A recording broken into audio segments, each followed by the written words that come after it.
Remix.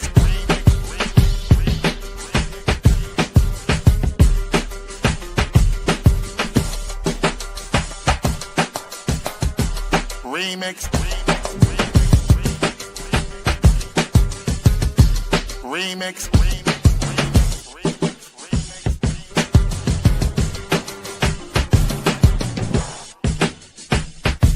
Remix. Remix. Remix. Remix. Oh,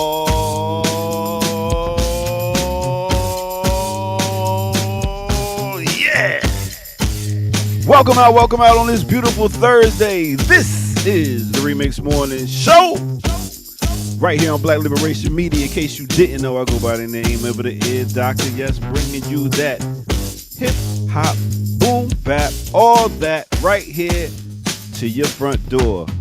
And no more shall you need to wait, because coming down the gates is no other than Jackie Lukman.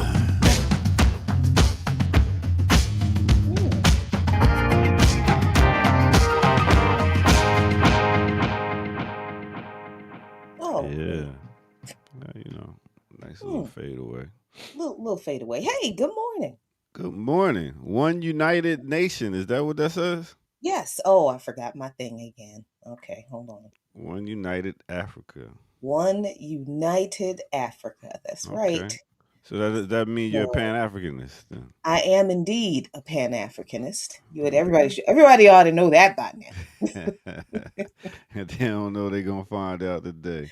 Welcome out everyone. This is the Remix Morning Show. We are back at it again. Yeah. The Yeah. I the mean, Jackie Ear Doctor Show. this is starting to be a thing. I don't Hey, know where listen, all the women's at, but this is. and this ain't even Women's Wednesday. I mean, I we just know. listen, Jackie. We've been at this for 5 years. You Please. realize this? No. Yo, No.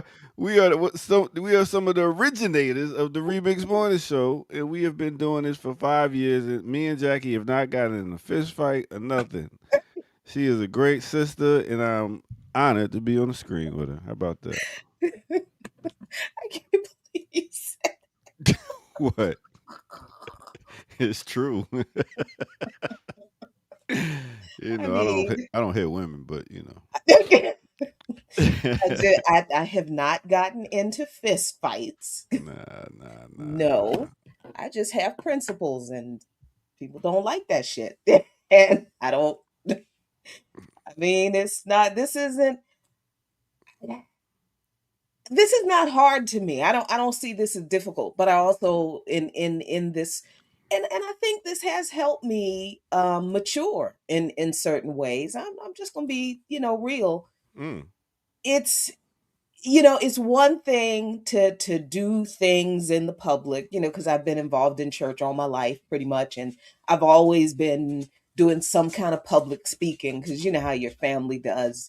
Yeah. They find out that you got few little jokes, you can sing a little bit, and you're not afraid to talk to people. They push you in front of all the church programs. Mm-hmm. So that's I didn't even realize that's pretty much what I grew up doing.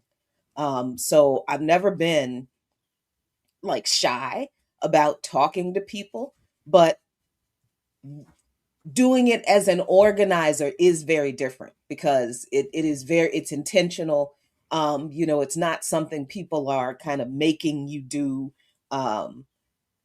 And you don't get anything from. All I heard what you just said is that I helped you mature. And I that's know. no, I huh? know. You're not listening to anything else I said. I know. I know. I mean, well, as soon as you said that, I did I know stop you're like, listening. yeah. I know, yeah. No, but this is one of the things I talked about this on a dark room the other week. Like it is doing this is it takes a level of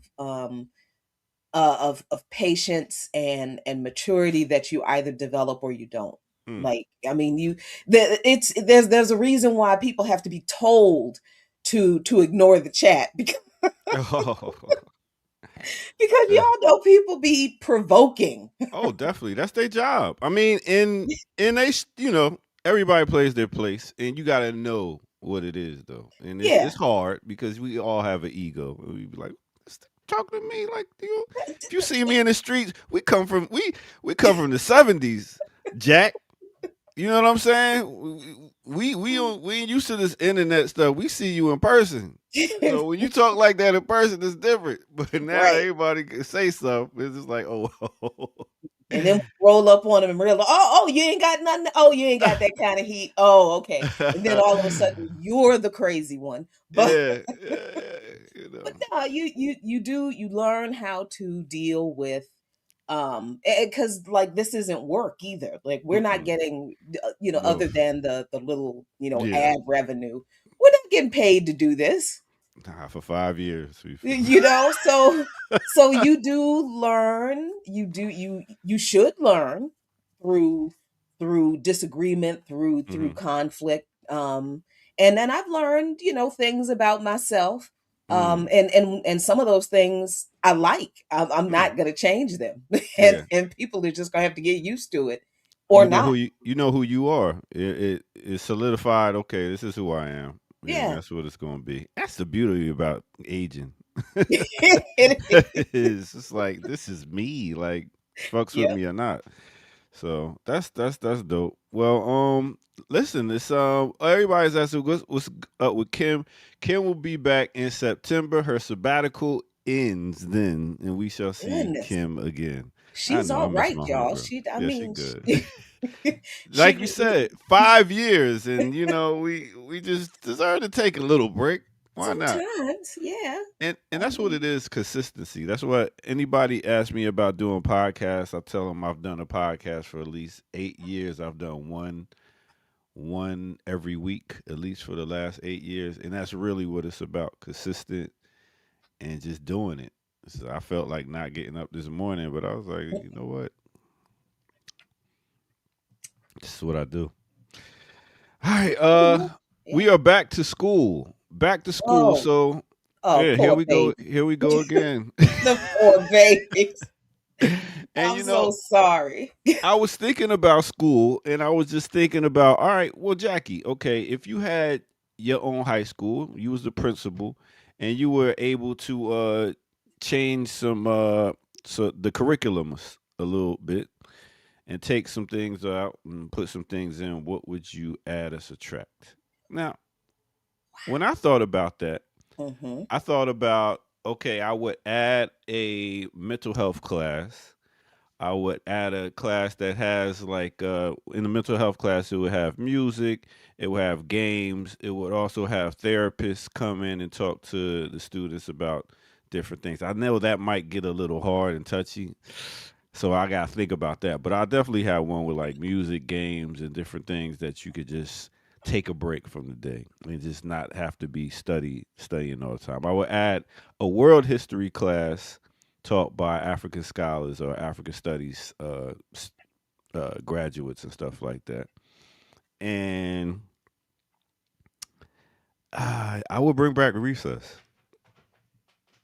I would bring back recess.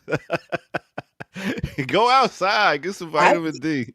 Yeah, Go I plant. would Go learn too. how to plant some stuff. Just yeah. So these would be some of the classes I would add in. Yeah. Yeah, that's I don't disagree. Mm. I would definitely bring back recess, and several recesses all throughout, all from kindergarten to high school. hmm Recess. Everybody goes outside. Everybody learns to plant something, to build hmm something, to identify trees, to identify weeds, Mm. to forage, to learn how to forage, to learn See. what weeds and berries can be eaten, what's poisonous, what's not. Yeah, I would definitely do that. All of those like you see the coordinated kind of dance gymnastics things hmm that kids do in some other societies. Yeah. Yeah. Oh, I definitely do that because you know why? That Why? teaches cooperation.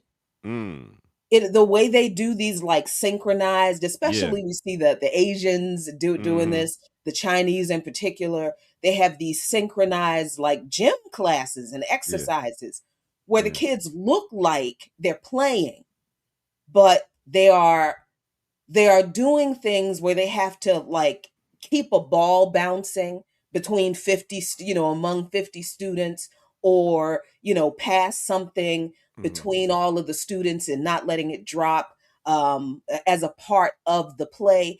That is Exercises. coordination Yeah. and learning to work with other people. Hmm. Cooperation. I would have kids in all grades doing that kind of stuff. Would Yeah. you have a? Would you teach? Would you have a class on political education?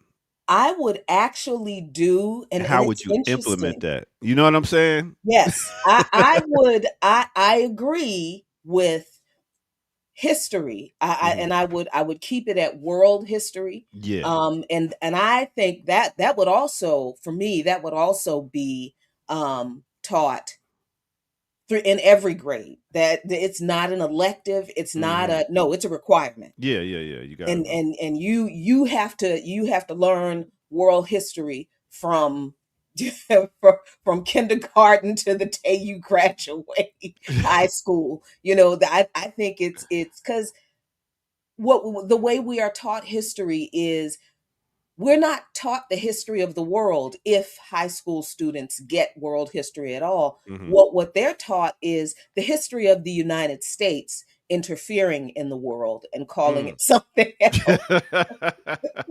Yeah. But I would Yeah. also do what I'm doing right now, which this is very interesting that you asked this, because this weekend, this Saturday, is the second series for my church's public political education series. It's the Mhm. first political education series we've done.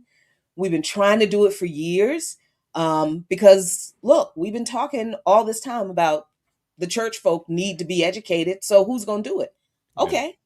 So the first session was July 11th, and it was on understanding capitalism, and it was really, really good. It was fantastic. People loved it.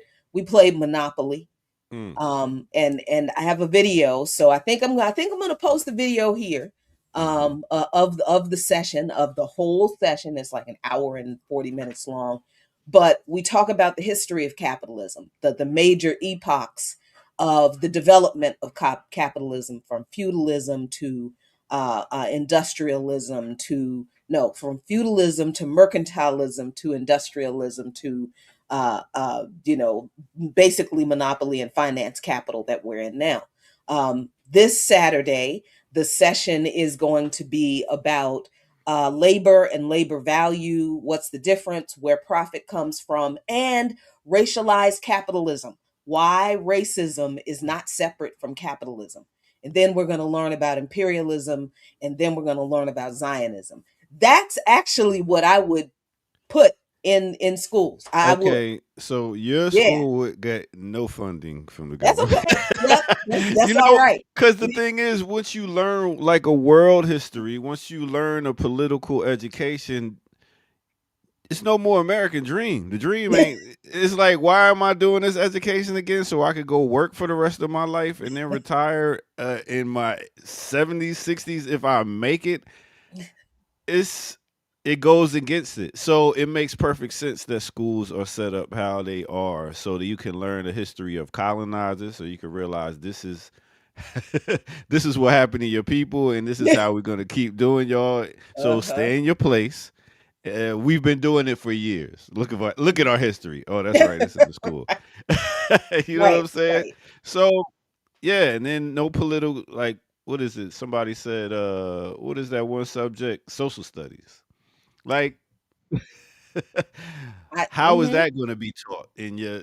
It's a lot of different ways to do education, but this is not about education in these schools. This is about getting you ready for a workforce. That Point blank. yeah, that's and a particular place in the workforce too. Hmm. The public school education in this country does not prepare children to actually develop themselves as human beings. to know how to ask questions, to develop critical thinking skills so they can figure out what is the truth and what is a lie. Like literally, Yeah. Yeah. right? This is why we have generations of people who believe every single thing they every single meme they see on social media, and they don't know to okay, you should look that up before you should Mm. confirm that before you share it. But then when you have a search engine that is, based on the lies that are already on the internet, I mean, we're screwed. We're screwed. Yeah. It's gonna take, I'm telling you, every time we talk about what part of this society we might change if we had the opportunity to, and we really start thinking seriously about it, we quickly realize that we can't just fix this, Mm. because just fixing this is connected to other things that are completely not broken, but designed exactly the way they are working to keep us ignorant. So Mhm. I'm hoping that the more we talk about these things, the little reforms that we might like to implement if we had the chance and the power, I hope people are seeing why reform isn't enough, right? Because yeah, you can, if you have the opportunity, you might be able to, start a school and Yeah. have your own curriculum and your own funding, and okay, fine. But what does that do for the entire public education system for everybody else who isn't going to go to your school? And if you can change the public education system to include these things, that's wonderful. But then what are you going to do about the media Mhm. that people have to contend with, which is where they're supposed to be getting their grown-up information from, Yeah. right? So yeah, this is somebody, who is it? Oh, John Kemper. Thank you. That's a really good one. I think too big to reform, Mhm. or too fucked up to reform. How about that? It's, You know what I loved about my after school program was being able to teach how to DJ. That's talking about music, and mm, then teaching them podcasting.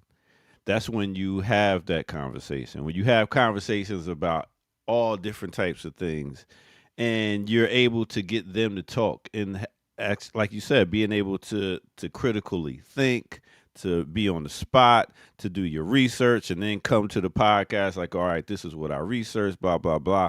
Like they're not even, kids are at school all day told to shut up and listen. Like be shut up, quiet, sit listen down, to and your listen. exactly. So it's like finally I get to talk, I get to express myself.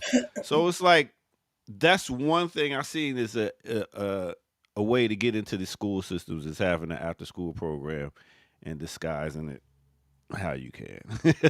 Well, in this day and age of hyper surveillance, and not just hyper surveillance technologically, but can we be real about the moment we are in right now? Do Mm, y'all realize how many of your friends and neighbors will rat you out when the modern Gestapo comes? mm, Like I don't think we realize how messed up people in this country really are. That we see all of this horror going on in this country. We know what genocide is now because it's being live streamed. Several hmm. of them. Yeah.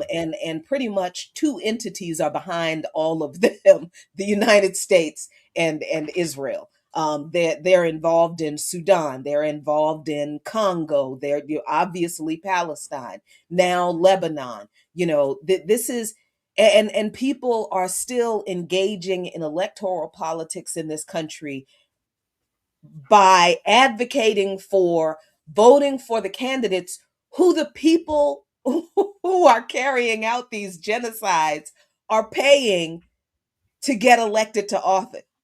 And people are still like, well, that's not my problem. I don't have Mm, anything to do with that. The people who are carrying out the genocides are literally trying to buy elected representatives. So those black folks, the Wesley Bells of American politics, they're not going to represent you, the people. Wesley Bell is going to represent who funded his campaign, and that was AIPAC. Still don't think those genocides have anything to do with you? Yes, they do. Because the genocidaires just bought a black politician, but they have quite a few on their payroll anyway. So these folks, if you think Wesley Bell is going to advocate for better education for your kids to teach history accurately, Hmm. watch Yeah. what happens. Watch what happens when it comes to the conflict in the Middle East. And then all it's going to be is Israel has a right to exist. They have a right to exist, and Hamas and October 7th and Hamas and nobody's, and he's not going to advocate for the truth about Zionism. So we have to do that. We're going to have to do it. And I don't know that you can hide or kind of slide this in under the radar, because I guarantee you there are a whole bunch of teachers and school staff and probably some students who will rat you out. Yeah, yeah. So Yeah. you're gonna have to. We're gonna have to do this stuff with our own few meager resources. We're gonna have to take this education out of the public school arenas. I mean, this actually, I would argue, if black folks are still serious about homeschooling their children, Mm-hmm. why come we ain't doing it? Mm-hmm. We can't. We are not gonna. We can't reform this system as it exists. There's no working on it from the inside and changing it. I hope we see that now. So the answer, so the question is always for me. So what are you going to do about it? Mm-hmm. Hey, you gotta just like you said, it's like even me thinking about right now, why didn't I homeschool my kids? I see it. I met a lot of homeschool kids. I'm Well, just gonna I will say, I'm gonna stop there.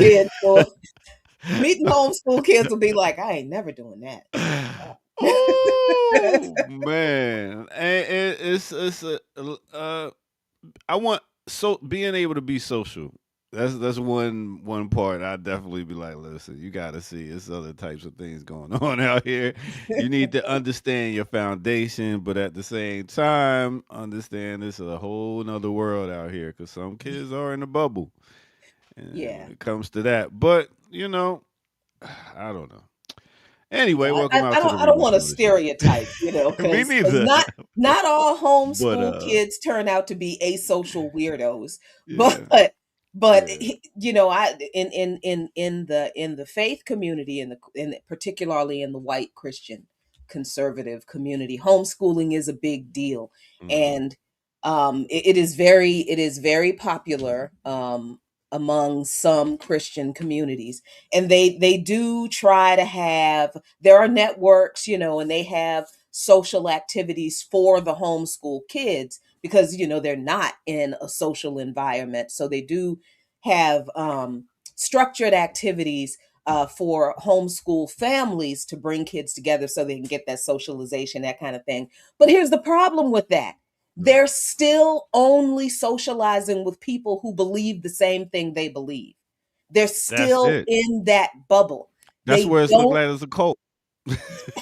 they don't know how to interact well with people who do not have the same ideological beliefs, or the same, as we Christians call it, worldview. That's all that means. I mean, think As, about it. If you, as other people have. Jackie, think about it. If you're taught all your life that if you don't praise God, you're going to hell. It's either heaven or hell.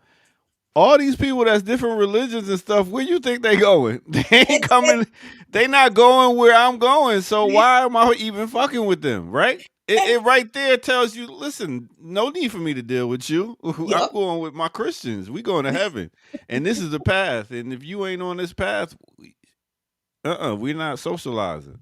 And So that's the problem, yeah, because that they take, listen, it has taken me my own little spiritual journey, and it wasn't a little journey, but it's taken my own spiritual and political journey to understand where we get this misunderstanding about what this faith, any faith, tells us to do. And yeah, I have some realizations about that of course I talk about in my book, which comes out in December. Oh, talk about it. Talk Yeah. about it.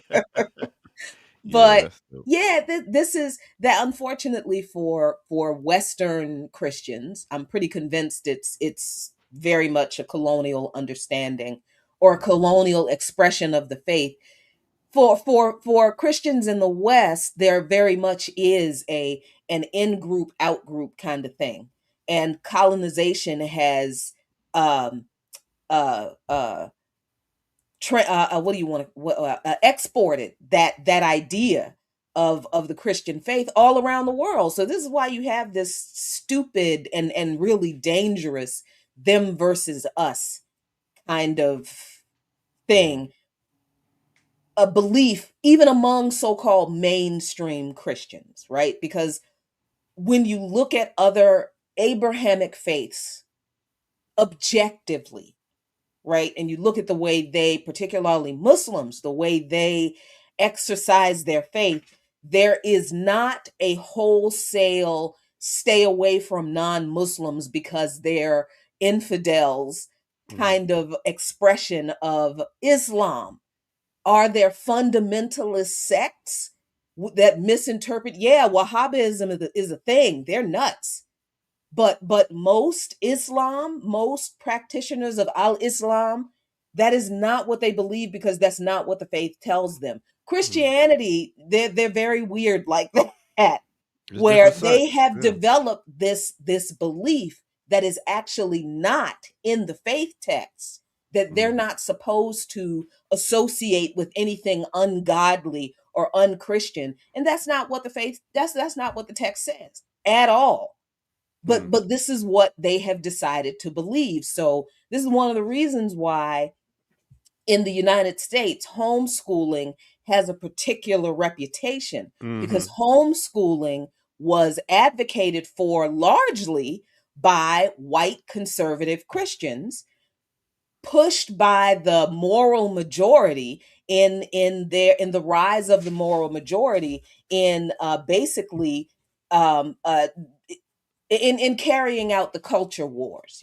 Public schools are evil. You We get to can't. be your own government when you have your own school. You know what I'm saying? So you get to do what you want. Like I would bring back home economics. I would bring back naps, and I would bring back recess, Yeah. because these are things I believe in my core value of what we need as a people. I'm more interested in human growth, and they're more interested in growing the economy. So it's like we got different outlooks of what we want. So it's going to be your own culture, what you want to, Right. push. So Right. And what they are interested in is building and maintaining a workforce that is just educated enough to read instructions and to know a threat is real when they hear it, so they can obey. memorize. Yeah. That is what the public education system exists to do, to prepare particularly Black, brown, indigenous, poor kids to be low wage workers, to be exploited workers, to be able to read instructions enough to be to not need a whole lot of oversight on the job, to be able to sign their name, to a contract, and to be able to know that fuck around and find out. I like this right here. Seventh Son said, "Ear doctor for Secretary of State." I can see that. How do you make Secretary of Education Secretary of State? You can't be Secretary of Education, and I if you can't even read. You cannot be Secretary of Education if you can. Well, you know what? Wait a minute now. Let me take that back. It ain't all about that. I know arithmetic too now. Let me take that back, because Linda McMahon is the Secretary of Education. Oh, facts. Damn. And Yeah, her see. claim to fame is being Vince McMahon's wife and the Yes. co-founder of the, what is it called now, WWE, or WWE. yeah, Yes. WWE. And look, I like I said before, no shade. I grew up on tri-state wrestling and Ric Flair Yeah. and Oh my Junkyard goodness. Dog Dusty and Rose. yeah, Dusty Rhodes and King Kamala. And yeah, I grew Yeah. up on that. Jimmy Snooker, baby. Oh Lord. But Oh. what Vince McMahon did to wrestling was that was next level. Ooh, yes, that he is. Mhm.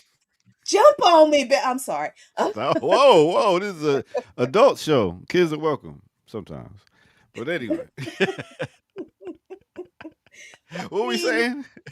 but Linda McMahon, the woman who is married to the man who was forced to step down from his business entertainment empire because of his own sexual harassment, sexual misconduct, and other kind of shady, skeezy, racist bullshit that he did. I mean, we wrestling fans saw the racism.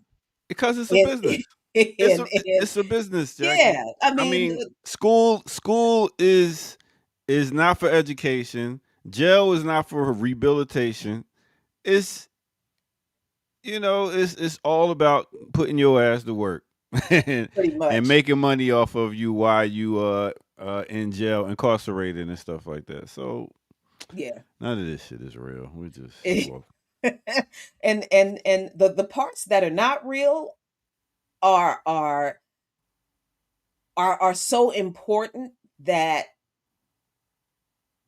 them not being real is killing us, and we don't realize, we don't understand that the education that we often advocate for maintaining is actually keeping us in the, that's why I would absolutely have to do my own school and mhm. teach and use this curriculum, that as soon as I get off this show, Yeah. I'm gonna go have my breakfast and have my coffee, because I just found out I cannot drink coffee on an empty stomach anymore. No, Kidney you doesn't, shouldn't. nope, kidney doesn't like Mm-mm. that.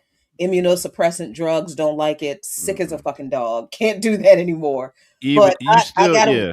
Coffee you yeah, still not supposed to drink on empty stomach, even though I do it too. yeah.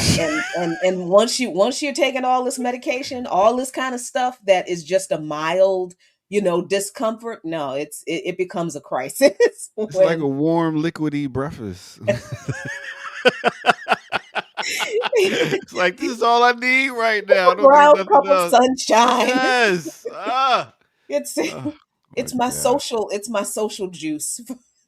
But when I'm done with this show, I gotta work on this presentation for this second session, where we're gonna be talking about exactly this. Like, Mm. what is work in a capitalist system? What does this paycheck that y'all are going to school and getting these advanced degrees and spending all this money that you think is going to make you more money, and then it doesn't? What does it mean? What is labor in a capitalist system? What does it mean when you have to sell your ability to work to somebody else in order for you to survive, to literally be able to eat? Yeah. And do you think that's right? Do you think that's the way it should be? You can't ask these kinds of questions in the current public education system. You can't say these kinds of things. I mean, you can, but somebody's gonna rat you out, And and then you're gonna lose your job. you can ask, is it right? But this is like shit. What other choice you got? Like, this is their culture. This is how it's gonna be. What other choice do you have but to survive? And then Yeah. you realize, what is freedom? Am I really free? And see, that's why they don't want us to talk about these things in school, because they don't want the kids being like in Yeah. fifth grade, being like, That's what so I was saying. That's what I was saying at the beginning. I was like, yo, this would totally go against it. A real education would go totally against this whole system. yeah, and they don't want that. They don't want. Mm-mm. And the wonderful thing about doing political education, because I don't consider myself a teacher. I just like to talk, but I also like history. Yeah. And I love sharing information that I didn't know with other people. If it excites me, I kind of figure it's going to excite somebody else. Right. So I like to share the titillation as much as I can. But I I do like how when you break these concepts down that are supposed to be so complicated, and oh, you have to be a college in college, and you only learn these things in college econ 102, and but you break it down for a bunch of people in church, and they completely understand the difference between labor and labor Hmm. capacity. They understand where profit comes from, and they understand why the 8-hour workday is a lie. Like, come on, they don't want that. They don't Nah. want kids figuring out, oh, y'all are setting us up to exploit us for the rest of our lives. We're not Yeah. doing this. Yeah. Yeah. It's like, what the hell are we been? This is what y'all been training us for. It's like the veil coming off. Like, oh shit, Yeah. I mean, can you imagine the socialist revolution happening in this country from kindergarten? Like, the man. 1-year olds and the 2-year olds are like, this is exploitation. Why This would we? is We're not going to do this. and college is like that's privilege right there. Because really, all the way to high school, you're training, you're doing the math so you can learn how to do some adding and subtracting. You're Use doing the you're use the doing cash history. register. You're doing history so you can know how to memorize. Like when we tell you something to do, nigga, remember what we said.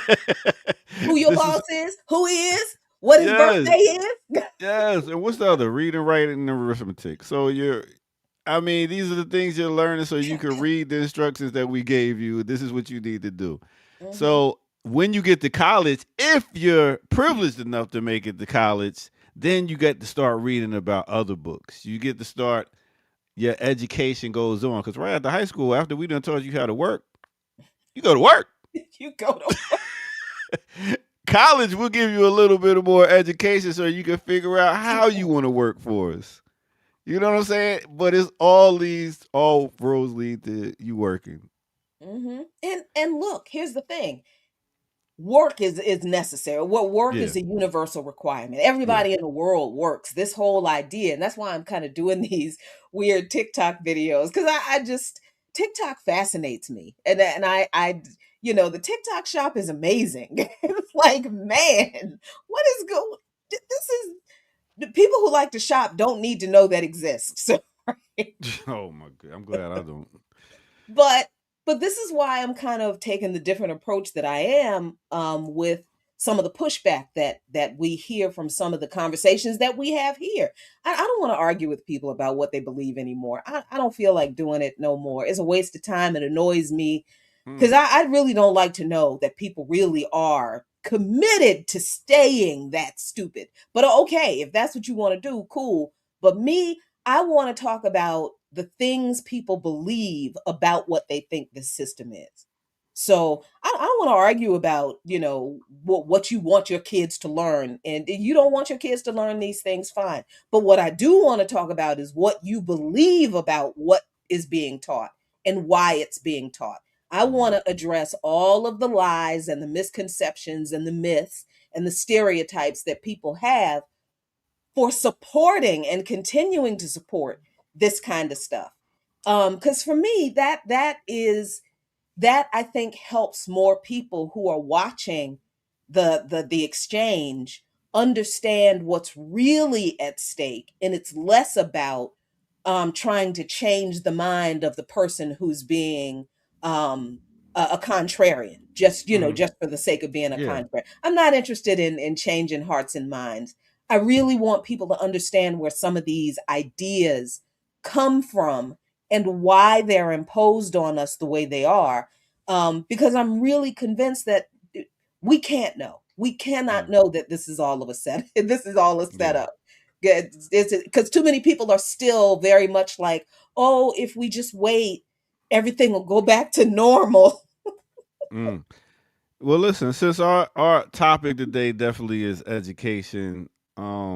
Damn, what I forgot what I was about to say. And then you reach that age where half of what you learned in life you forget. You forget it. It just You forget. slides right on out. Just Oh my god, I straight up forgot it. Damn, and you know how you try to really remember it on the spot, you yep, can't do and it. it's running from you. It's in your brain hiding like, oh,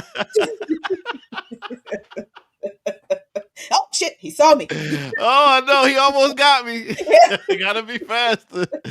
Oh snap. Yeah, I don't know. But Yeah. we gonna talk about some different things, but when it comes to education, what are we doing here? I don't know. I forget I what I don't, was gonna say. I But don't. I guess we could take a break and get into some more stuff because then maybe I'll remember. Oh my God, this is what not oldness. Yep. This is what age is all about. Yeah, it is. Yep. Yep. Laughing at your growing frailties. Fuck. All right, welcome to the Remix Morning Show. Damn.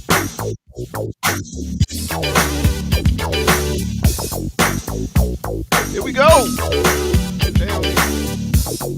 Oh, let me fix that right there. Let me do this like that. I ain't no joke. I used to let the mic smoke. Now I slam it when the corner makes sure it's broke. When the corner won't get on, cause I won't let nobody press up and mess up the scene I set. I like to stand in the crowd and watch the people wonder, damn. But think about it, then you understand. I'm just an addict, addicted to music. Maybe it's a habit. I gotta use it, even if it's jazz or quiet storm. I hook a beat up, convert it into hip hop form. Write a rhyme and comedian. Every show you see me in, deep concentration, cause I'm no comedian. Jokers are wild if you won't tame. I treat you like a child and you're gonna be named another enemy, not even a friend of me. Cause you'll get fried in the end when you pretend to be competing. Cause I just put your mind on pause and I compete it. You compare my rhyme with yours, I wake you up and as I stare in your face, you seem stunned. Remember me, the one you got your idea from. All right, let me take you to a time and place. Let me take you back to the year of 1987 with Eric B. and Rakim off the Paid in Full album. The name of that song is I Ain't No Joke. Yes, mixed with a little bit of cutie pie. You're the reason why. Ooh, that boy hit that. What's that? Falsetto? Whatever. Anyway, hit that like button, subscribe if you're new to the channel. Go to patreon.com, become a member over there. Get footage that's rare. Donate where at blkliberationmedia.org. Go get you some merch and rock out with your peoples right here. And share. Let people know this is where they need to be catching their news at. All right, with that said, let's get to it. Right here on the Remix Morning Show.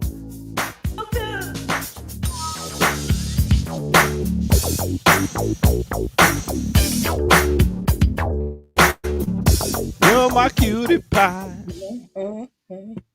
I was gonna get up and do a little dance and show you my whole shirt, but I'm old and my knees are like, no, you're not. Ah, well, you're No, not you're not. old.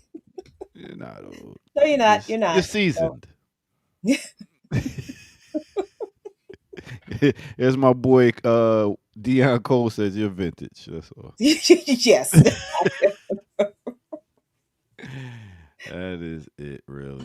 Yeah. So, let me do this thing here where we Mhm. slap a map and then we Yeah. get to some news. Let's toss that satellite.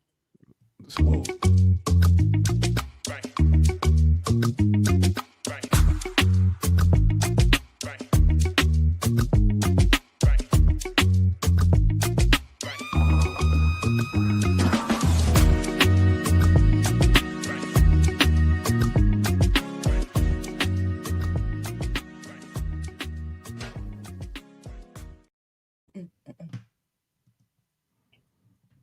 All right. We are back Mhm. once again. Welcome. That is Jackie Lukeman. I'm the Ear Doctor, and this is the Remix Morning Show. Big up to all our remixers in the building, listening, and all our people in the chat room. Yes, yes. Hey, y'all, share the stream. We got 169 viewers. I don't know. I don't know where y'all are, but share the screen, share the stream, invite your friends, invite your family, invite your people who you don't like, who need to be enlightened, and like. I need to start putting your picture on the thumbnail or something so we can get some more viewers. 'Cause I don't think that's gonna work. what about your toes in the soil, baby? Maybe that might work. Exactly. I'm And gonna see. I'll call it grounding. Ooh, I like it. That's. Exactly. Make that happen for me, Jackie. I'll think See, about it. you know my email. Just going down a road. I'm not. My- you know- I okay. think I need to get off in this road. Yeah, let me call HR. Hello, how are you doing? That's me. It is kind of funny that I probably could make some money off of some dirty feet pics, just going out in the front yard and taking my shoes off and That's it. sticking my feet in the It's not garden. hard. It's not hard nowadays.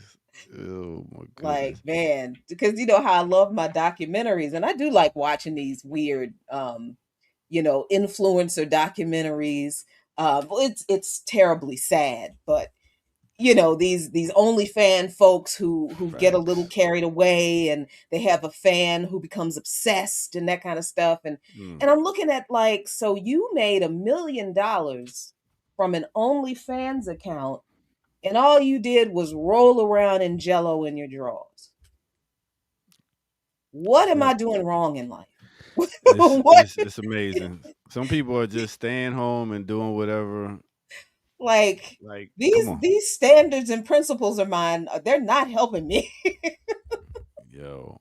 But you're right, Miss Boggs. We used to have like back in the day, about 2, 3 years ago, we had like 500 people watching us live on the regular. We had different hosts. Go here, go there. So What? Well, just go ahead and say it, ear doctor, and stop dancing I'm around. just saying, people left and the name changed, but the game ain't changed, baby. You know what I'm saying? So it is what it is. We are here now. So thank y'all for continue to be with us, and thank you, Jackie, for continue to messing with a vagabond like me. Hey, look, Is it I'm one vagabond or thing, vagabond? vagabond. Yeah. Okay. Yeah, vagabond. I All right. mean, I am loyal, if nothing else. Loyal to the soil. I am loyal, if nothing Ooh, else, like that. Another. until you give me a reason not to be, and I only need to see it once. It's another title there, Jackie. Loyal I to the know. I'm soil. sorry. Okay, let's talk about some news. All right. Okay. All right, where we So going sorry. here? Let's see. Let's see if we can pull up a story here. Was Hmm. okay. Nolan Wells case. Chilling death threats from Illinois lead to third arrest. Let's see what they're talking about here. We have been working with the district attorney. We've gotten a letter back yesterday, and she's willing to listen to some of the evidence we have, although we're having to still discuss her giving us back evidence, and that's something that we will see. The phones, not just our clients' phones, but the other phones that are involved in this situation, we are trying to coordinate and have come to a tentative agreement with the district attorney to go ahead and have them investigated together jointly with our experts as well as their experts. And I believe, if I'm not speaking out of turn, the FBI is going to also be present there. And that's going to show a lot of stuff that we haven't seen. I'm going to keep this Oh, short. that's As I always say, Please. I would like to say one more time, society is judged by how the most powerful treat the most vulnerable, and justice will prevail. Amen. Thank you. All right, could you give us some real story on this? Because I hardly understand what the hell he was saying. I ain't gonna hold you. So I guess apparently some people have been calling the Wells family, Mhm. Nolan Wells family, and these people, and it's not a surprise, right? Like, I'm not sure why people are shocked that white people are acting like this. Like what are you? Mm, It's 2026 and you still shocked at white people, and yeah. okay. But they already got the family's GoFundMe shut down, Hmm. right? For no, that was the other family. I'm sorry. I'm getting my racist families in Oh my goodness. 2026 fucking Yeah. with people confused. But anyway, it sounds like there is evidence that was not turned over by the defense attorneys, I guess. Hmm. And there are people who are making death threats against the family that the police are identifying and arresting, but the the people who are implicated in this child's death are not they're not in prison. So I mean, this man, now here this man is talking about the FBI is going to be involved. Are you Hmm. what what why do you think the FBI is going to How connected are? why do people still equate justice with the FBI? I'm so very I'm confused. just wondering how connected this family is. Like the fact that they had this white family. Like Oh, this is yeah. See, this is what where is I'm sorry, where is this again? I forget. that's a good question. I do. I think we need to do our due diligence on the research. But I was just like, yo, why ain't they? Why isn't this case over? Like, I killed the No. kid, No, and because this is why when we talk about going back to curriculum and history, and mhm, this is why the way we talk about the Mississippi. old families in this, thank you, I knew it was in the South somewhere. I couldn't This is why I don't engage in these facetious conversations about these respected old families in these former colonial states, Hmm. because these respected old families were fucking slave owners. Mm, All right. These people who talk about, oh, this family has had roots in this town for 200 years. yeah, Who do you? we're not So, gonna lock so, up their kids. right. So all Mm, this stuff about, oh, these prestigious old families. And not just in the South, but in the North, all throughout this country. All these white families who have a lot of money, who have a lot of old money. They also mm, have a whole lot of old political power, and they have always been involved in the politics of the town or the city that they have been given that power in. mhm, So what these white people, this family is able to do, what they have been able to do in the manipulation of this case and attacking the family of the victim of their fucking kids. They've been able to do this. Power wasn't this didn't just happen. They just weren't able to do this after this. This is how they've always operated. This is the level of power and control they have always had over the government, the system, the policies, the police, the courts, the churches, the newspapers in those towns they live in. This is why I don't talk about, the old families and, oh, my family's history goes back 150 years. Yeah, I know it does. And our family's history goes back that far with you too. mhm.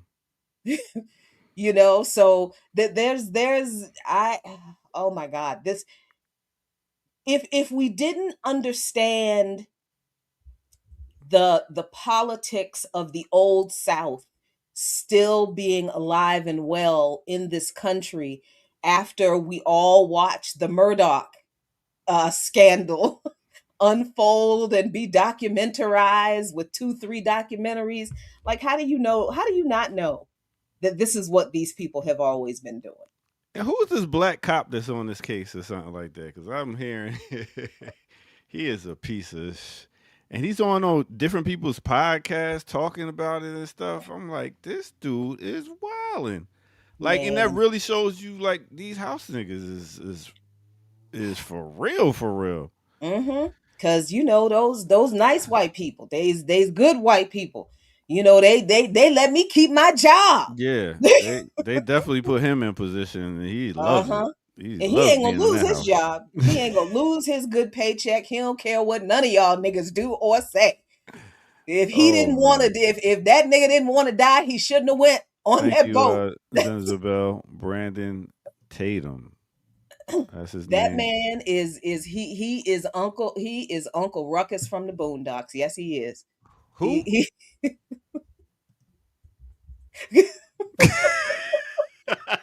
if that nigga didn't want to, if he didn't want to die, he shouldn't have went on that boat. That's exactly what. That nigga did it.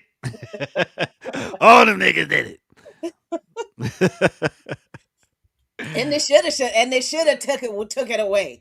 Yeah, Black yeah. folks don't need all that nowhere. Oh, please, man. These people. We need to be very clear about the landscape we have been living in. We need to be very clear about that. These are the people that we have to navigate this openly consolidated fascist landscape, because this country has always been a fascist country, and it has been able to grow into the empire that it is, not just because of this entrenched power of pan-European white supremacist ideology and hegemony, but also because of the Uncle Ruckus Nems. Mm-hmm. Because every marginalized group of people has compradors. We see how the indigenous have to deal with their own compradors, in entering into deals for casinos with the state and shit like that. So what is this story just really just pointing to? The fact that they have these people have connections. They gonna spend the media how they're gonna spend it, and same business as usual. Is this just like another? This story, What's I think, different? it's not different, but I think in the time that we are in, this story is the hyper local manifestation of the fact that this country has never been free for us. If Mm-hmm. somebody who is of a particular group of people is able to have the power enough, is able to have access to enough power to impose this kind of restriction on another group of people, and that group of people who's doing that, they're not politicians, they're not elected officials, they're not the judges, they're not the police, they're not the sheriffs, then you live in a society in which there is no real justice, because anybody with access to power can be allowed to manipulate the system against other people in their interest, and there is nothing you can do. You don't have any recourse really to stop them. If this case and others like it, the Carmelo Anthony case, Mm-hmm. that's the one I was thinking of, with the Okay. the white family that shut down Carmelo Anthony's family's GoFundMe. GoFundMe for his legal defense. Yeah, that's wild. If certain white families have access to this kind of power in this country, none of those people are elected officials. They're not judges. They're not nothing. They're just white people who have been here. That they are literally the descendants of the settler colonists who enslaved our ancestors, who genocided our indigenous cousins, who set up the system of exporting settler colonialism. That old white money.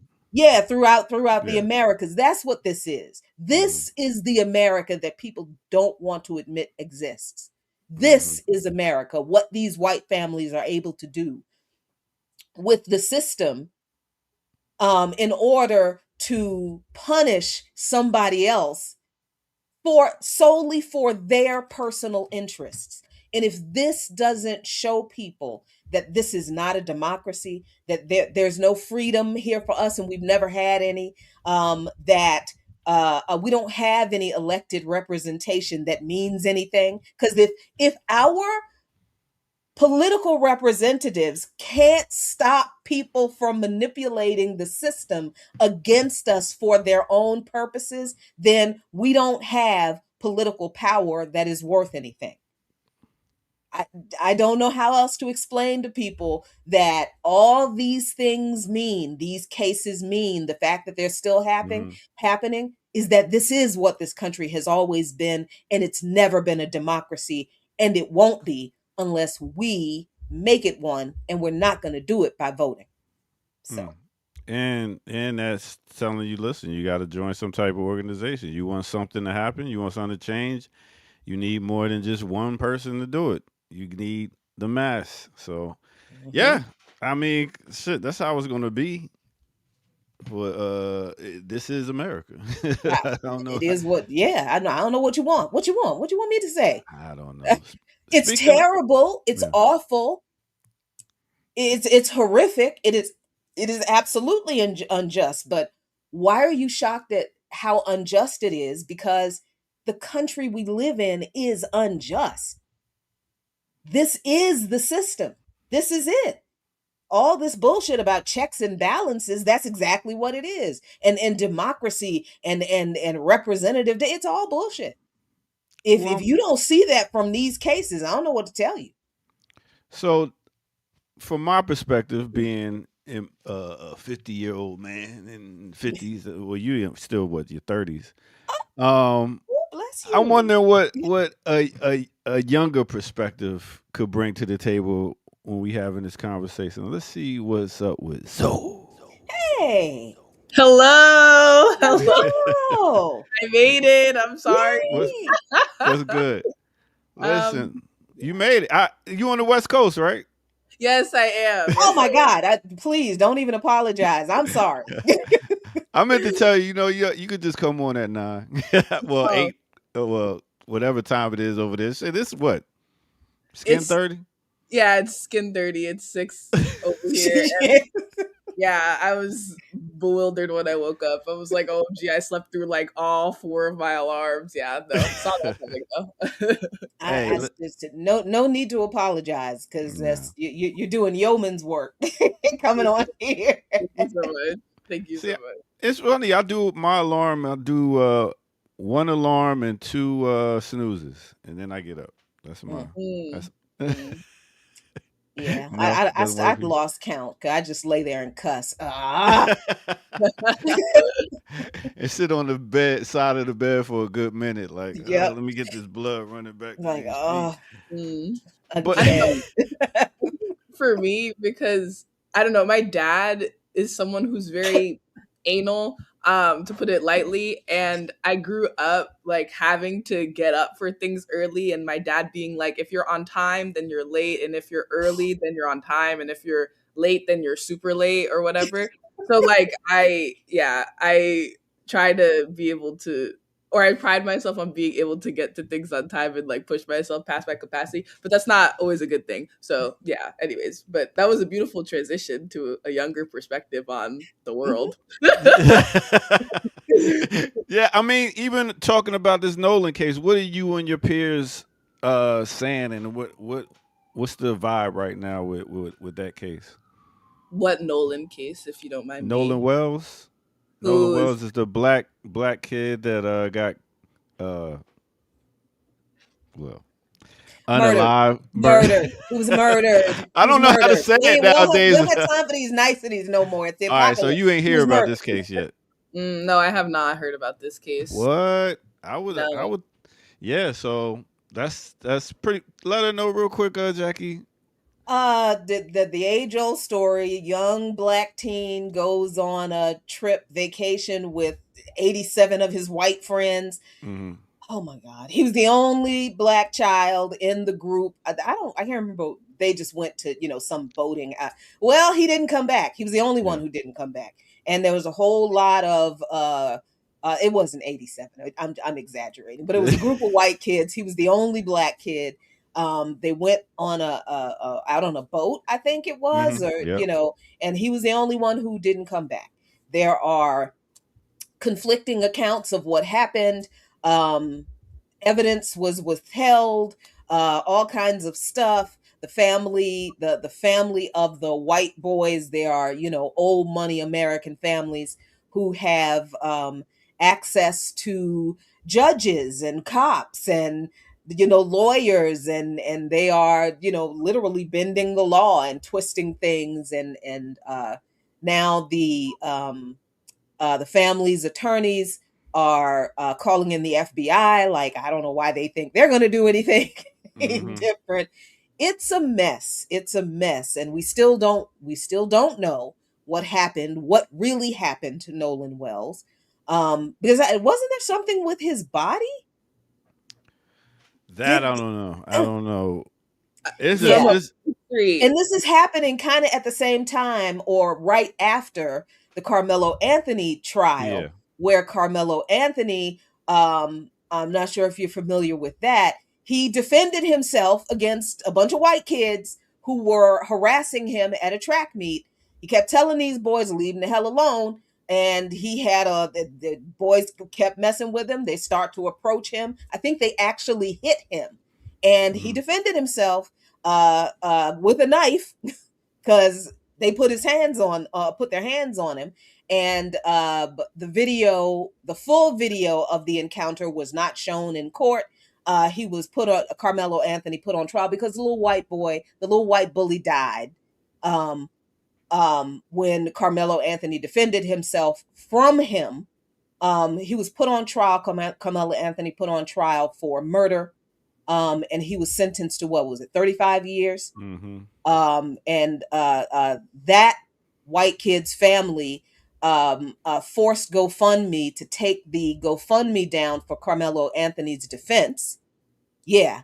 And they withheld evidence. The full video was not shown in the trial that showed the white kids harassing and attacking Anthony. So this all comes out after the trial, after Anthony. So this is all happening at the same time. At the same time that white kids are still running around shooting up places with brown people and alleged non-white people for Trump, is at the same time that ICE and the Proud Boys and them and the 3%ers and Billy Bob and them running around kidnapping people, and throwing them in concentration camps, raping people under cover of we're detaining you, because that has been reported, confirmed now, that allegedly people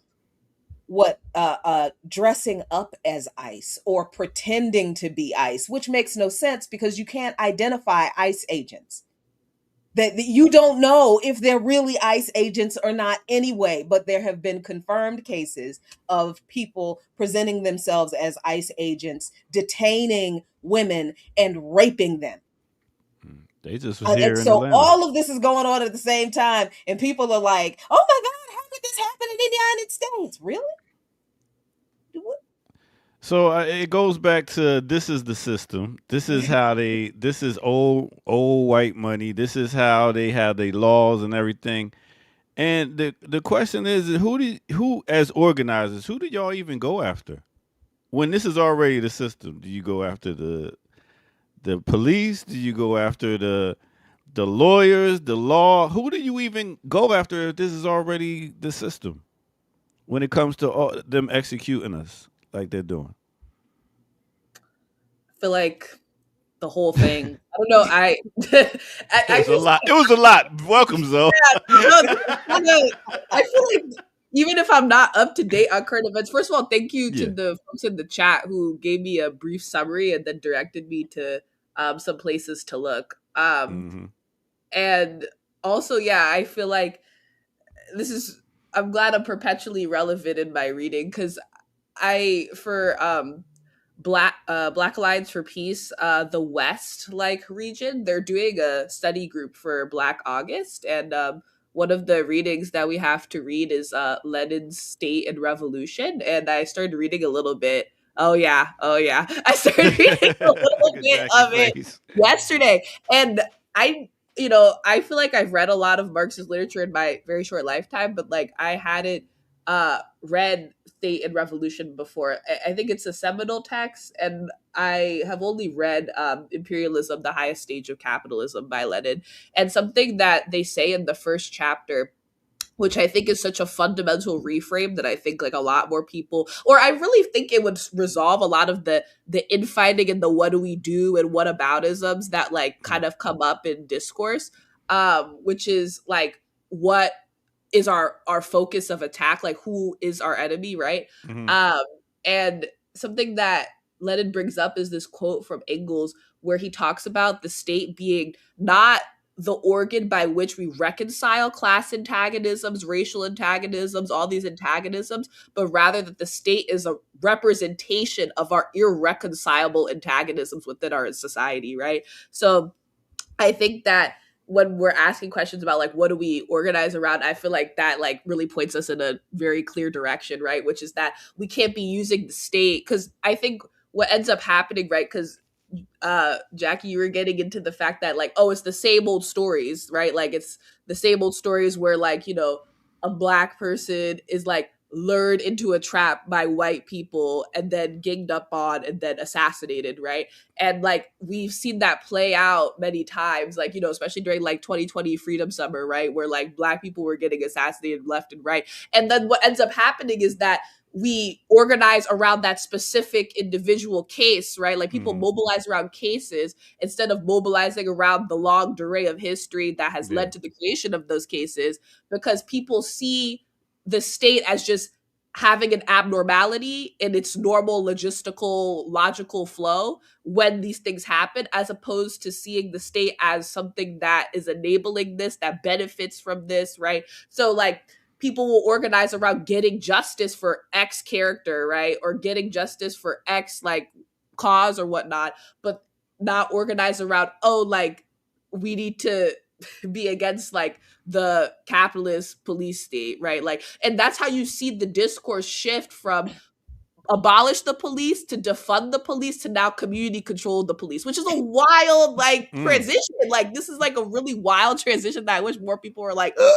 about, because in reality, like we should always be against the police, right? So like this reframe to like we need to just like partner with the police to prevent like the assassination of black people from happening is just wild to me. So yeah, I feel like I have that to contribute initially, which is that like I think that people lose sight of what or who the actual antagonist is, because people get lost. And I think this also has to do, especially for as a young person, I think what also has to do with this is young people's fascination with true crime, or like, these like really like That's niche. Jackie's favorite show. Oh. But I think, okay, when young people do it, it's not with a critical political lens. I think it's so incredibly strange. Like, so she got your back, Jackie. She got your back. I do. I really do. And, I don't know how many young people watch this. Maybe they'll call me like chopped and unk or whatever for saying this or being like a hater or something like this. But like, genuinely, I think that a lot of young people like consume true crime as like a hobby, or like people like to get really into the nitty gritty gruesome details of cases, but then like they do this as like it's a fun fact, right? Like they do this as if they're like amassing like niche trivia and not like, form a formidable defense like of black people like not getting assassinated or anything like this. So I just feel like what ends up happening is that like people see these cases, like it's like what happened, like this is reminding me of, have you guys heard of that case with David, this like TikTok singer who like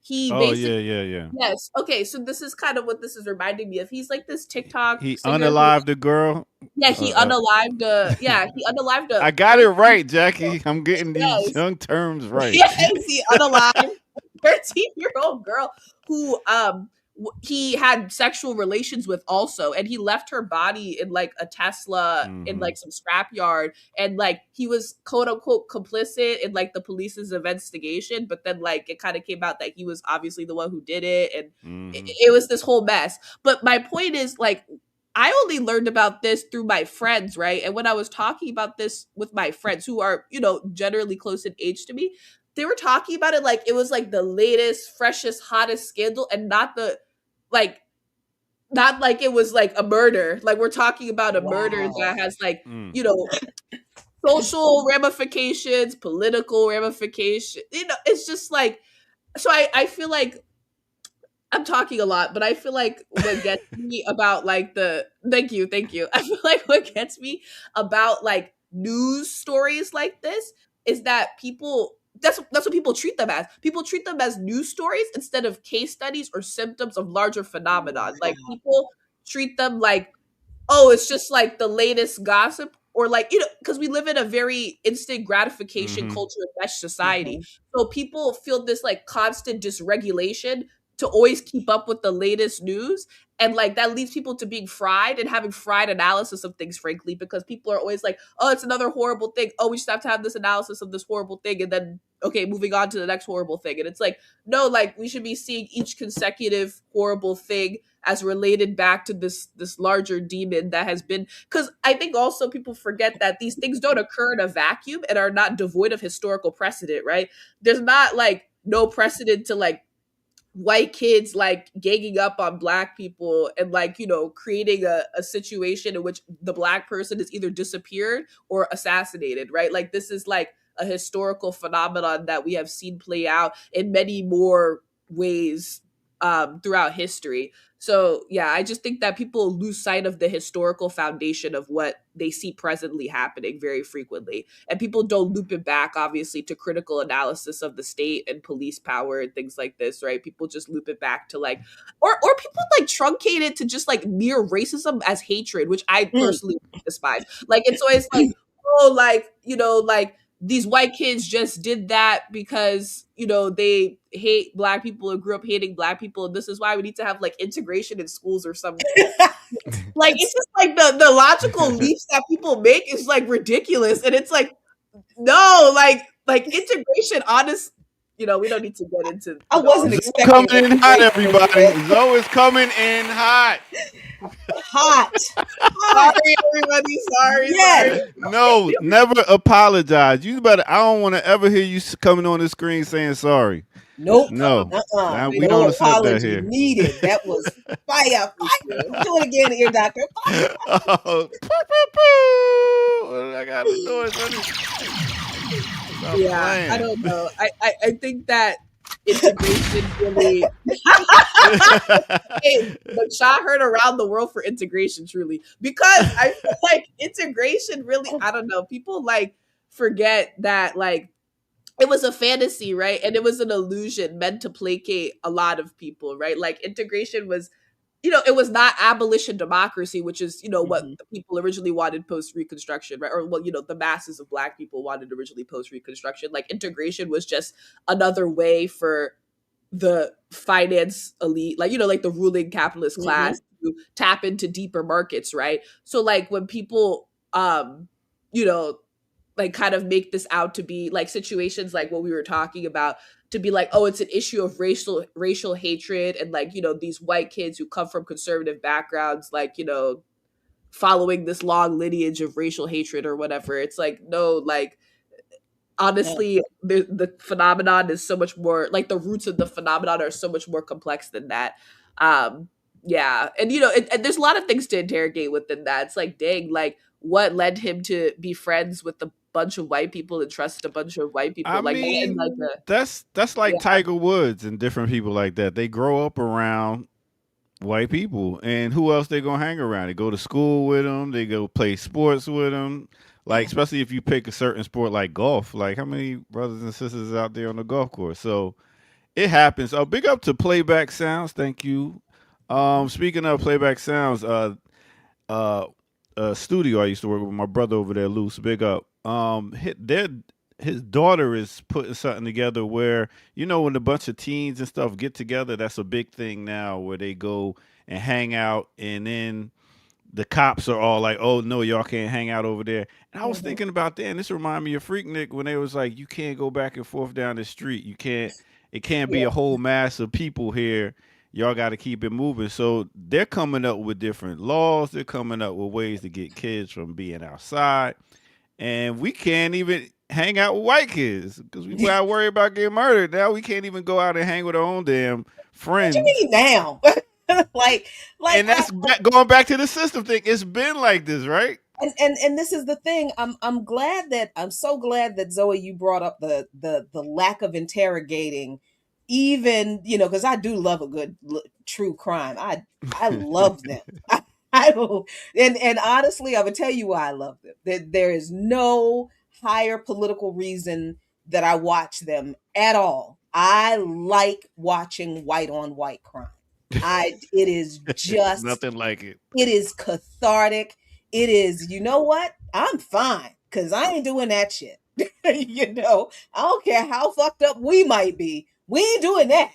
you Mm. know. So but when you're watching these stories and you hear some of the things these people say about the way they see themselves in their communities, every single one of these people, like the survivors, their family members, late husbands or wives or whatever, widows and widowers, they're like, oh, these kinds of things don't happen in our community. It's such a small, we're a God-fearing community. Everybody goes to church, everybody knows each other, but somehow y'all still manage to kill each other over stupid shit. like people shouldn't be running around killing each other anyway. But have you noticed the reason these people kill each other? It's always money, or Mm-hmm. or I don't want to get divorced, but I want to go screw 16 other people, and two of them are your sisters. That is it. It's almost never because of some horrible grievance, revenge for some evil thing that was done, that kind of thing. I'm like, you probably did deserve it because you shouldn't have done that but no, it's usually insurance money. I lost my business, I lost my job, I'm desperate for money, and oh, you have a $500,000 insurance policy on you, Mm. and I don't like you that much anyway. Or some cult stuff. Mm.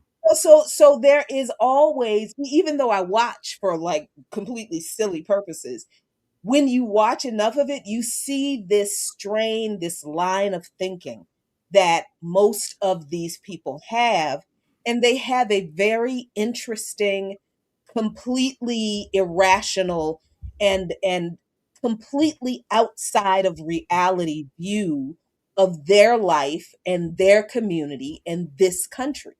They really do believe that there is that in America people don't run around and kill each other over marital spats or that kind of thing. But yeah, y'all cousins do. You've been doing that. And this is the thing. This is the history of this country. True crime is the history of this country. Mm. That's the thing. It's like all of this, the fact that we're talking about, I think we had this conversation when the black lady went to the sleepover with all of her white friends, Oh, 4 or 5 white friends. yeah. Look, I'm 58 and I'm not going to do a sleepover in the first place. But First of all, ain't nobody sleeping. If anybody is gonna sleep, you know what it's gonna be. I'm not doing a sleepover with a bunch of grown women. That why? I'm not. But I'm damn sure not. And and I'm the only one. No, no. maybe you was And waiting I'm till at they said your it. house. We're not doing that. No, no, no. Now I will say that to an adult because she was an adult. I don't like people interrogating the families of Nolan Wells and Carmelo Anthony with, saying, why are you letting your little black boy be friends with all these white kids? Look, kids got to socialize. Mm. We got to learn how to exist, and they probably, I don't know what the school system is like where they are. I don't know what the communities are like. It looks to me like they're probably going to a school where a lot of wealthy families kids are there, and I don't know, maybe this black family is a little bit wealthy too. I don't know. It's just, I just think they're probably in a place where it is mostly white people, and they're not a whole lot of black people in this school. Maybe not in this community, but in this school, right? So there's a way that we exist, in like physically exist, where yeah, I do absolutely believe, yeah, we should be able to learn how to physically get along with each other, without shooting each other in the street on sight. Right? We all need to, basic human socialization. This thing that we're doing with the black families, and questioning and interrogating them, allowing their children to be friends with I wouldn't do that, because number one, they're grieving the loss of their children, and that's really shitty to do that to them. That's really, really shitty. That's not supportive, that's not loving, that's not being in solidarity with that family, or that deceased child. That's not fair, because they're children, right? And what do kids just want to do? They want to be accepted, and they want to get along. That's it. So that's as far as I would take that conversation. But before an adult who was going on a sleepover with a bunch of grown ass women, the fuck is wrong with you? What did you think was going? On I'm that not note, going on vacation with a bunch of people I don't know. Like, when I go to other countries, I don't just go I see all these travel groups that I'm very interested in, travel, African travel, could they go all over the continent? It's a big old group. I don't know those people. And they African. And I'm like, my thing is, I don't know you. I don't want to be on a bus with you. I don't want to be in a hotel with you. I don't know you, and you African. Do you think I'm going to do that kind of thing with a bunch of? The closest I'll get is going on a delegation. That's as close as I'll get, and that's highly structured.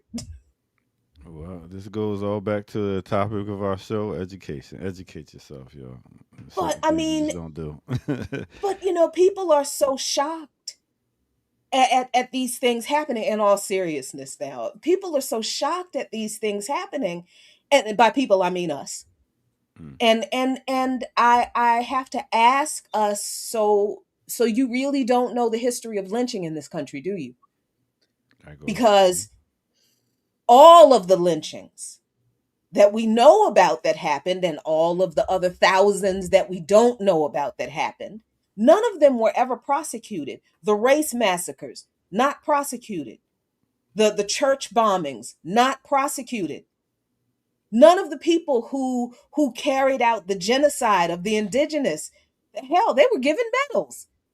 They Mm, took pictures of the slaughter of the buffalo, almost made a monument out of genocide, the intentional starvation of indigenous people. This is the history of this country. So how are you surprised when the ways their ancestors established this colony are repeated throughout their interactions with the system they set up to make it work for them in every way they possibly can? This is how it's always been done. And this has not, and I'm so glad you said, Zoe, the part about racism. Yes, racism is a thing, but I think we conflate individual people's personal feelings about us with the ability of people to manipulate the system to impose collective punishment on a systemic level that goes beyond just somebody walking by calling us a nigger. Right? I am not concerned with how individual people feel about me, Jacqueline Luqman, African socialist, organizer, liberation theology Christian, chocolate drop, garden hoe, whatever you want to, whatever. I am not concerned about what white people personally feel about me. I am concerned if white people have the power to see something that I have, hate the fact that I have it, and have the ability to take it from me, and I have no recourse to protect myself from them being able to use that. That's the problem. I don't give a shit why they want to do it. Yes, it's racism. Yes, they do it because they hate Black people, but that's not the issue, because there's plenty of white people who don't like Black people who are not, It's running still around after your. It's using still the after your system resources. right? No, so what we're talking about is not racism, but power. This is what we mean when we say that the issue is not racism, it is power.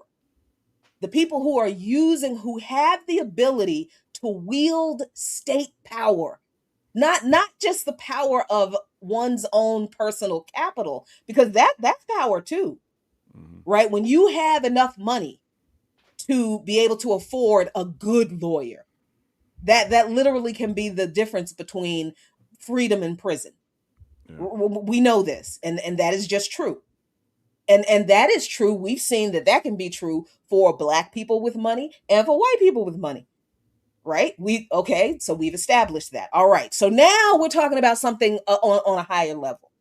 Now we're not talking about, white people looking at Black athletes and celebrities and Black kids going to college and getting degrees and just being pissed off. Oh my God, we couldn't repress all of the niggas. We can't re-enslave them. And look at it. They're going to college and getting degrees and they're smart. And that's not what we wanted. How we gonna kill them all? That's not what's happening, y'all. That's not what they're doing. That is not what they're doing. They are looking at everybody, and by they, I mean the people who are actually holding the power. They are looking at everybody that they can exploit to keep them rich. For them, it's not a racial thing. They will use racism. Exactly. It's weaponized. Yeah. And see, the racism they use, we mistake it. You keep you distracted with it. Yeah, we mistake it all. The ruling class hates Black people. No, actually, they don't give a fuck about Black people. They don't care. It's not that they hate Black people. It's that they know they can use racism to convince working class white people to continue to support policies that hurt all working class and poor people, because a lot of working class and poor white people just don't want to share shit with Black people at all. And the ruling class know this. So they will use racism. And that racism is not actually directed at us. It's directed at them. It's for them. Yes, it impacts us, but we have to understand that the ruling class is not passing these racist policies because they hate Black people. They're passing these racist policies to appease the working class white people, to keep the working class white people supporting them, because the working class white people like the racist policies. Yeah, That's and they what think it is. And they think it translates into material benefits for them too. Right. Right? Got into a lot there. That was really awesome. And yeah, like my brain is but like oh no, go ahead. Oh no. So I was gonna let y'all keep cooking, or we could do a quick break and then come right back to some more break.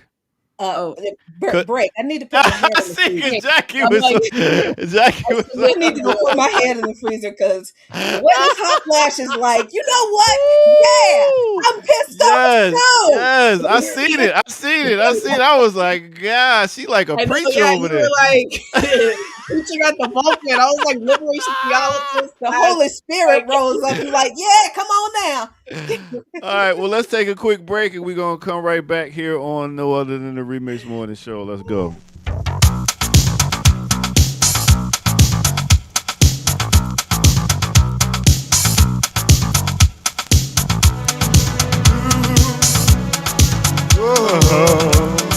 What's good, everybody? What's good? Welcome out to the Remix Morning Show. I am the Ear Doctor. Thank y'all for tuning in right here, right now. Come on. I'll let you get the best of me. All right, you can hear right there. We're going to do a quick artist spotlight. I'm talking about Colonel Abrams. What y'all know about Colonel Abrams? Colonel Abrams. I can always call him Colonel because he wears certain outfits to make him look like a colonel. But Colonel Abrams is a musician, singer. He's straight from Detroit, but he was brought up in New York. He started rocking out with his own band, and then he got noticed and blew up more in the UK in 1984. One of his songs, his music is The Answer. But this song right here, as you can hear, I was playing, is I'm Not Gonna Let You. This is like a New York club classic right here. But he was able to come out with 5 albums from 1985 to 1996. He made his transition in November 24th, 2016 at the age of 67. He had some times when he was dealing with homelessness and all types of suffering from diabetes and poor health. So some other house singers came and helped him out. But yeah, that's Colonel Abrams, and that's straight vinyl right there, as you can see. Not Gonna Let. Welcome to the Remix Morning Show, y'all. Let's get back to it. And I'm going out of my mind. Said I'm drifting. Trying to get over you. Oh, I'm drifting. Said I'm going out of my mind. I'm drifting. Yeah. He was a pioneer. Well, not the pioneer, because that was Teddy Pendergrass, but he was a master of hard singing. Oh, hard singing. He scare you to bed like, take him off, like Teddy would be. Because that Teddy Pendergrass song, it's like it was all sexy until he went, turn him off. Like, Yeah. wait, I'm okay. Relax, my G. Oh, dang, let me get over to the light switch. Oh my goodness. So Ooh, yeah, yeah. quick. Also, guess what, y'all? I got a show later today. At 11 o'clock. Almost Hey. forgot. Damn. Yeah, political music. I'll be doing a mix of political music. So come back here at 11 a.m. today. I'm glad I just remembered that. Yeah, please Yeah, pull me up. too. Listen, y'all going back and forth, man, talking about these different things. Y'all had me caught up. I was just sitting here like a tennis match, just like dun. So I'll let y'all continue to cook. What's the next topic? Or are we staying there? What we doing, Jackie? I'll let you lead this train. I thought this was. Oh, so what you got? Oh, I was gonna say I think we should stay because I'm seeing people having very wonderful discourse in the comments. So I feel like this is a topic. Integration, or what I had started also about integration also stirred the pot in a good way. But I see someone in the comments had said that, it's not class versus race, it's class and race. And then someone had said, I push back on the framing of, I assume racism as a distraction. Tools like racism and patriarchy are powerful and material tools to imperialism. They are wielded very effectively.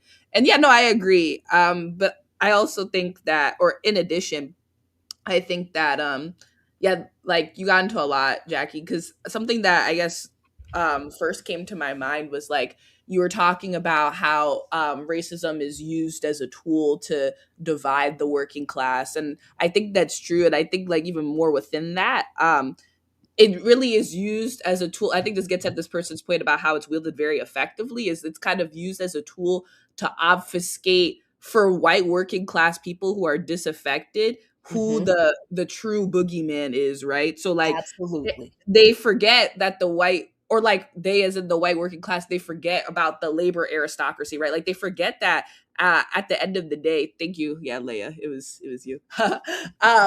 And yeah, of course, I love being pro chat host. I like to see what people say. I think it's really important. But yeah, no, like I think that something that we see nowadays, right? And I'm thinking also about Lenin in this moment too, is that we forget that like being proletarian or like a working class person or just like a worker in general doesn't automatically mean that you have a political consciousness, right? Oh my You can gosh. develop a class consciousness, right? Like it helps you develop a class consciousness, but a class consciousness is not inherently a political consciousness, right? That's how you see historically, like, Lenin critique things like the trade unionism consciousness that, like, the labor era, and that's what causes the split, right, between the labor aristocracy that is like petty bourgeois and, like, they bastardize Marxism, right? Like they'll like call themselves like social democrats, they'll call themselves socialists and things like this, but really what they want is just socialism for the labor aristocracy, right? Like they just they want to,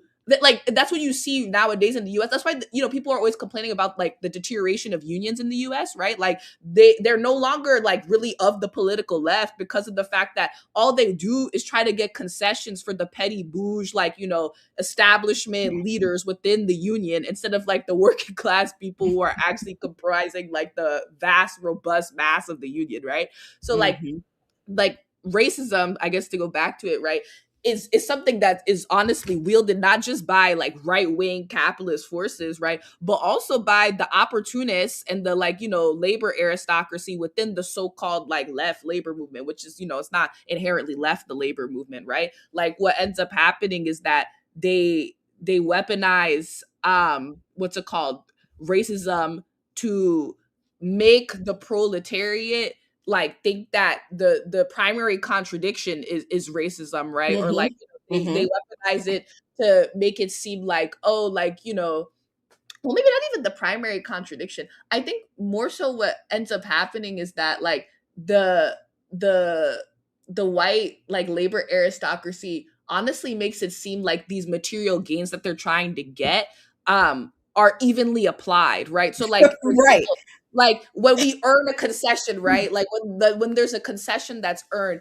it's implied that like, oh, like if we just get free healthcare, right? Or if we just get like an increase in wages, that's gonna like be universally, equilaterally applied to every working class strata in the US. And that's not how that works, right? Because one, these concessions, right? Like free healthcare, things like this, free education, those are not automatically socialist gains, right? Those are things that obviously materially benefit the working class, right? And they should be, heralded as such, and we should organize for those things, right? But if they're not contextualized within an overarching revolutionary political strategy that's explicitly Marxist, that's explicitly Marxist-Leninist, then those concessions very quickly get recouped by like this liberal, like this, liberal left, like labor aristocracy as being, oh, this is socialism. See, we are socialists. This is proof that we're socialist because we got you guys free healthcare and we like, fight for free education, right?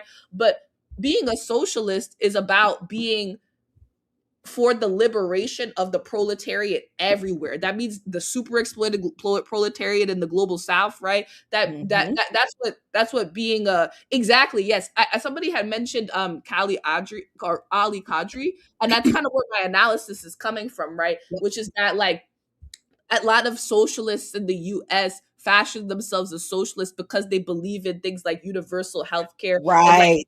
And really what these people actually want is just a redistribution of the wealth stolen from the global South more equitably within the imperial core, right? They just wish that everyone in the metropole was equally enriched by imperialism. That's actually what they mean when they say they're socialist, right? They don't mean they want the liberation of all oppressed people on the earth, right? Like, no, that's not what they mean. Like they want free healthcare at the expense of people dying and being wasted in the global South, right? Because that's the thing that I feel like you were also getting at too, which is that like there is a real material profit value, and Ali Qadri gets us this as well, to genocide, right? Like genocide is actually a revenue generating process, right? Like people, this is why we don't see them decry genocide, guys. Like it's because of the fact that like genocide is an instrument by which to accumulate wealth, right? There is a real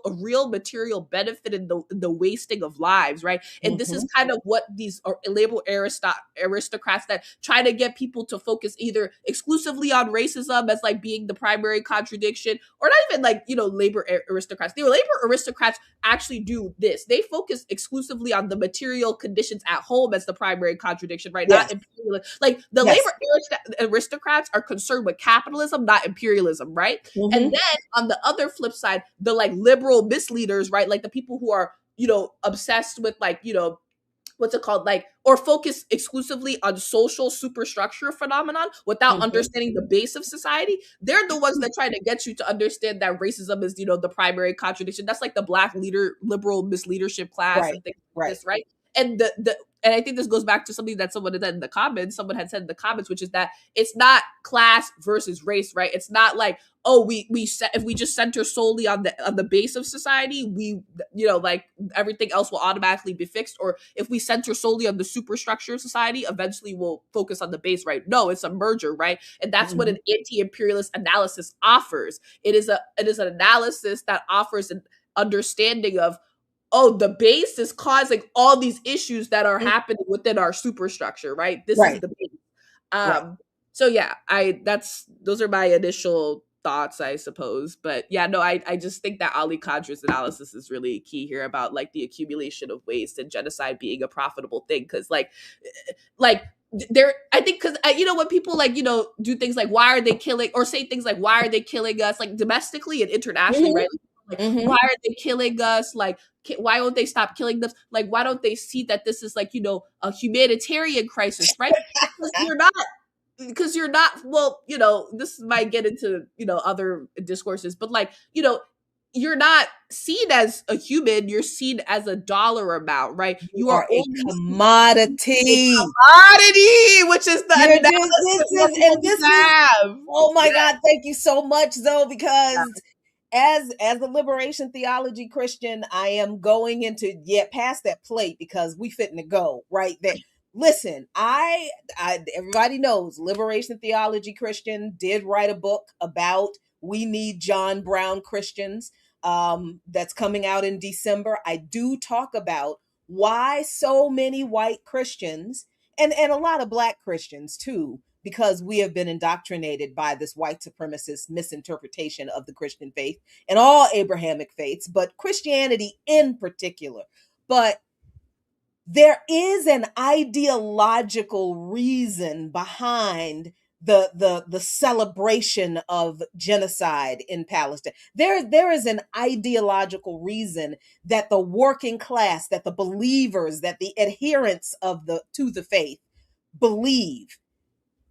The ruling class of the faith know it's bullshit. They know it's lies, but they profit off of the lies. We have to understand that for the ruling class, and this is the way I've been trying to think about explaining it to church folks who are usually not political at all. And because I have two rules for how I explain things. If I can explain something in a way that my grandmother can understand it, then I've explained it correctly. Because my grandma was not political at all. and at 80 something years old, she'd ask me a question and I'd be like, well, damn, I don't know how the hell do I explain Syria to my grandma? And so I had to really think about, how do I explain? So that's one of the ways I learned how to kind of break these really kind of complex topics down. And then the other thing I started to realize, I needed to figure out how to explain these concepts to church people, to people of faith, because I really feel like as an organizer, as a revolutionary, and as a Christian, it's my job to organize church people. I can't ask anybody else to go into faith communities and try to organize them if they're not a member of that faith community. I don't believe that Black people should be wandering around in a whole bunch of white communities in the middle of America trying to organize. I think white people should be doing that. You know what I mean? So there is a need to address the people who do believe that these isms, the racism, the Islamophobia, the sexism, the homophobia, that these things are the primary contradictions, because the people actually do believe the ideology behind these things that folks are calling distractions, which I don't like the use of that word distraction when we're talking about the ways the ruling class uses these ideologies to divide the working class and to keep us from organizing with each other. against them, right? I don't think distraction is the right word. I think strategy is a better word because they are deploying it intentionally. It's not like they set up a system and they're like, oh, how do we keep people invested in this system? And they accidentally stumble upon some racism that they didn't know was there. And they're like, oh, we can use this. No, no, no, no. They create all of it. They create the system of exploitation and they create the strategy for how they're going to get the exploited to maintain their place and their role in the system willingly. Right? This is why they haven't used the military on all of us yet, because these other isms work so well. You've got more than half of the white working class in this country believing that feminists, Antifa, communists, Marxists, Leninists, Black identity extremists, transgender activists are their primary. Islam, something called Sharia law. It is so hard for me not to continue to tell people that Sharia literally is the word for law. So you don't have to say Sharia. Law. And it's pretty much like saying the constitutional law. It's the Constitution. It's the law. It just is. It's not a separate. Anyway, I mean, these are not things that are accidental as a part of the entire strategy of the ruling class. Like racism isn't like this generic thing, this organic thing that no, they created that shit. They created race in order to deploy racism, in order to maintain an exploited class of people on the one hand under this racial designation, but then they also created it to give the other working class and poor people a reason to never sympathize with the other exploited group of people. And that way, this whole big old talking about a base, this whole base of workers in this country can never get together and rise up against the ruling class. As long as you have one group of them hating the other group of them, they're never going to sit there and look at each other and say, you know what? I don't like the way you do things, but how much you get paid? That's all you get paid? Okay, that's less than me, but damn, that's wrong. That's wrong. We should all have help. Do you understand? And then when we don't do that, we also don't do the things that the ruling class really doesn't want us to do. And that is to have these conversations with our kin in the global south and in the rest of the world who have been fighting against this system of imperialism for longer than many of us have been alive, and we just refuse to learn the lessons that they have for us. The ruling class knows that if we ever get together, they are done. They're done. They know it. They're outnumbered numerically. There are literally more of us than them. We could have run them out of town a long time ago if it were not so easy to manipulate the white working class in this country to not organize with the Black working class. And I would just want to add, and I'm going to figure out how to do this because I found out that you have to get permission from the author to read a book online, like to literally read the book online. So I do really want to do a study of W.E.B. Du Bois's Black Reconstruction in America, because we have to look at the liberation struggles against slavery and the Civil War as a labor uprising.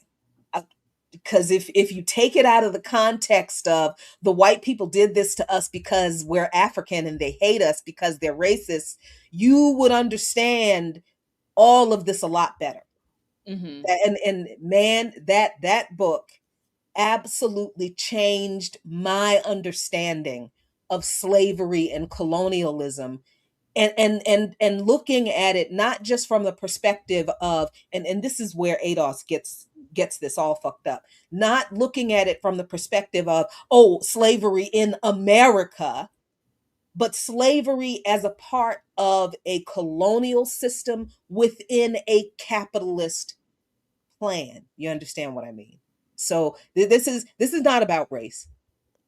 It doesn't matter how much. It's not about race. It's not about gender. It's not about gender non-conforming anything. It's not about transit. These are the things they use to divide us and to make working class white people feel like they belong to the dominant group and everybody else are outsiders. But these same tactics are used with different kinds of divisions all over the world, where people are struggling against imperialist and neo-colonial domination, because it is the same fight, because it's the same group of people doing all of the exploiting. So whether we like it or not, we are connected to a global proletariat struggling against imperialism. That is what it is. All right, and Jackie lands the plane right in time. I was going. Woo! We was, we was gliding up in there like Kim, little Kim. Was like, Yeah. But yo, man, great show. And I must say the takeaways I'm seeing is education, which we started off in the beginning, is not really to educate. It's a lot of isms that are put out here to distract us and make us fight for the crumbs instead of the table. And we are all looked at as commodities in some way. That's why all these data centers are popping up and everything. So organize, y'all, and let's get to the root of this and let's handle what we got to handle. All right. So with that said, Jackie, what you got coming up on Darker Than Blue this week? Well, Darker Than Blue, Friday at 5 p.m. We are in pledge drive at WPFW. So run that money, doggone it. Don't make me beg. Doggone it. It's kind of frustrating having to do all these fun drives, but this is what happens when you don't have advertising money. So, so that is going to be Darker Than Blue. Probably be talking more about this Red Scare stuff. I'll have Anthony Rogers right on with me. But Saturday, I'm very happy. I really am so excited about this because it went really, really well. Please screenshot this and register if you can. We are going to do our very best to live stream this session. But this Saturday, August 8th, from 2 to 5 p.m. Is the second session of my church's political education series on understanding capitalism. So it will be in person, but as I said, we will be live streaming it on our Plymouth Board of Social Action Facebook page. And I'll drop the link for you to that there. But please screenshot this, register, let me know that you're interested in the link, and I will make sure to get it to you. But if you're in the DC, Maryland, Virginia area, come out to 5301 North Capitol Street Northeast this Saturday from 2 to 5 and hang out with us as we talk about capitalism. How much is it to get in? It is nothing to get in, but we will be asking for an offering at the end because it's Saturday and we got to pay for them lights and our facilities staff who are gonna, set up and break down. So we will be asking for an offering, but no charge to get in, and we'll have snacks. Well, shout out to all y'all brokies. Come on out. All right, Zoe, what you got coming up? Anything going on your side? Not particularly, OMG, but I did have one quick comment to add. Is it quick? Is it really quick? So? No, it is genuine. It's related to Jackie's comment about understanding like the history of enslaved rebellion as a labor uprising. I think that's really critical because I think like an analysis that people miss out on when it comes to racism is also like the accompanying analysis of whiteness, right? And like something that Du Bois says very explicitly is that, you know, whiteness is basically property, right? And it's ownership of the earth forever and ever, amen, which I think is literally a direct quote. So I think it's just really important to remember, you know, that's all. That's what whiteness is. That's what racism is.